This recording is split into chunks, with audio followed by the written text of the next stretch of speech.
Yo, what's up guys? So, papunta kaming Nueva Ecija at andito na kami sa monumento at ang daming batang tumatawid.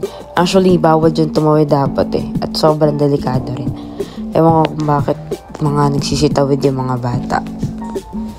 Diyan, pag naglo-long ride naman ako, gusto ko lang talaga yung hindi masyadong matraffic, hindi masyadong mainit, at hindi rin naman umuulan. So, tamang weather for me ay makulimlim lang, ganun. Tapos yan, smooth lang naman yung pagpunta namin ng Nueva Ecija na to, since hindi ganun ka-traffic. Valenzuela na kami agad. Then, yan, hindi talaga masyado na traffic. Kapag ka sa mga bayan-bayan lang, tsaka kami na-traffic. Then, dito na kami sa Bulacan. Kaya, siguro mga before lunch or mga hapon, nandun na kami sa Nueva Ecija na to. Yan. So, dito medyo may mga puno-puno na kasi syempre probinsya na to. Then, medyo tirik lang din yung araw. Pero all goods naman. Basta safe lang. Yung nagpunta kami ng Nueva Ecija na to, wala pa kaming intercom na to guys. Kaya sobrang hirap pagka magkausap kami. Sigawan kami ng sigawan. Ha, puro pag magsasalita ako, siya'y magaha. Pag magsasalita siya, ako'y magaha. So, ang hirap.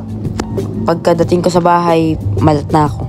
Kaya sabi ko talaga, bili kami ng intercom kahit na yung hindi ganun kamahal. At least, marinig namin yung isa't isa. Tsaka, pag may gusto siyang sabihin o may signal na kailangan gawin, ganyan, at least, mabilis kaming makakapag-communicate sa isa't isa. At sobrang thankful naman ako kasi sobrang helpful pala talaga pagka naka-intercom.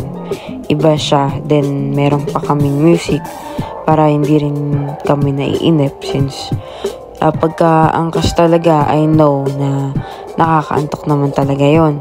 Kaya in her part, it's a big help din na malibang yung sarili habang nakaangkas. So, andito na kami sa San Miguel na to, San Miguel, Bulacan. And, konti na lang.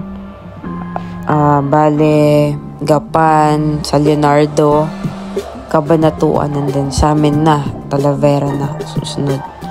Mabilis lang. So, ang laki na ng daan dito, ang lawak na, kaya mas masarap din mag-ride pagka ganito na.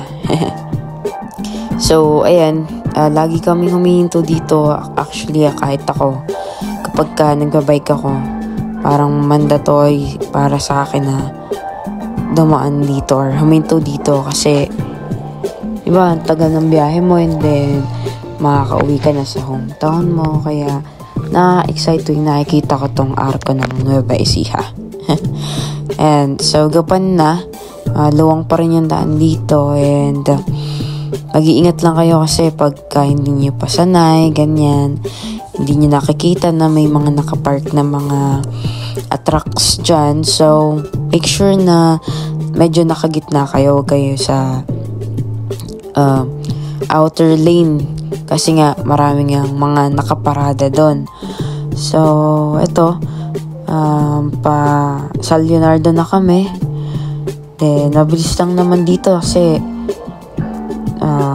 Castellano, tapos sa Magpapalayok, yan lang naman mga dadaan. Then, Cabanatuan na. Bilis lang. Then, pag nasa Cabanatuan na kami, daan lang kami ng Vergara Highway. Then, Talavera na. Kaya hindi naman din talaga nakaka-inip kapag pupunta ka ng Nueva Ecija, lalo na kung ganyan, na kabisado mo talaga yung daan. Ang sarap magmotor guys, pauwi ng Nueva Ecija. Pero for me, mas masarap pa rin pag nakabike. Hindi ko alam kung ano yung pleasure na ibibigay ng bike kapag For example, nag-bike ako simula Makati hanggang Nueva Ecija. Parang, ewan ko, iba sa feeling, iba yung pakiramdam na nakauwi ka gamit yung bike. And, yan. Pero since may kasama tayo, mas okay talaga na magmotor na lang para mas madali rin makauwi. So, ayan nga, inabutan nga pala kami ng ulan dito sa Cabanatuan. Malapit na kami, tsaka pa lang kami na datna ng ulan. At tsaka, tinuturuan ko nga rin si Cha magmotor sana. Kaso nga lang, ayaw niya rin talaga. Which is good na rin siguro. Dahil, para rin sa safety niya. Kasi, delikado naman din talaga yung nagmumotor. Lalo na pagka hindi ka naman sanay sa may daan. Medyo alangan ka kapag ka may mga malalaking sasakyan or masyado ng maraming sasakyan.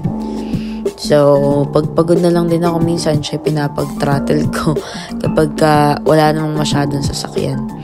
Para ma-experience niya rin. Ayan, parang ganyan.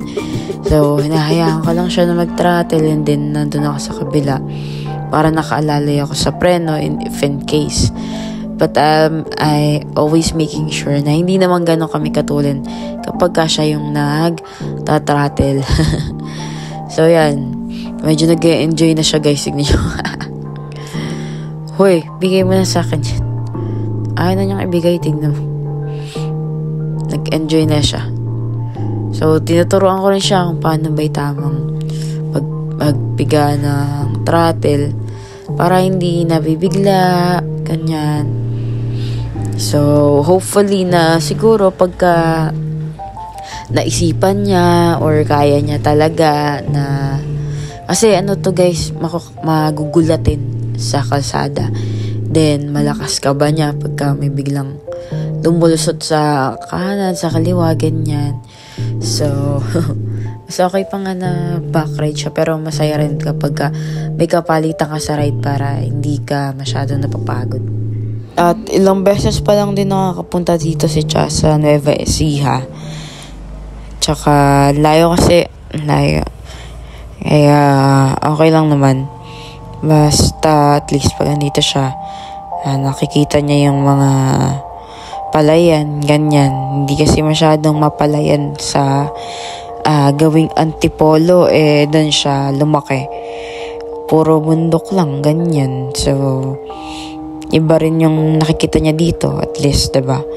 Kapag unwind, ganyan, tsaka makita siya ng ibang lugar.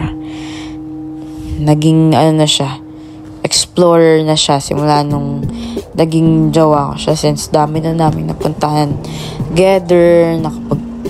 Alam ko, first time niya lang makapunta ng gawing Pangasinan, ganyan.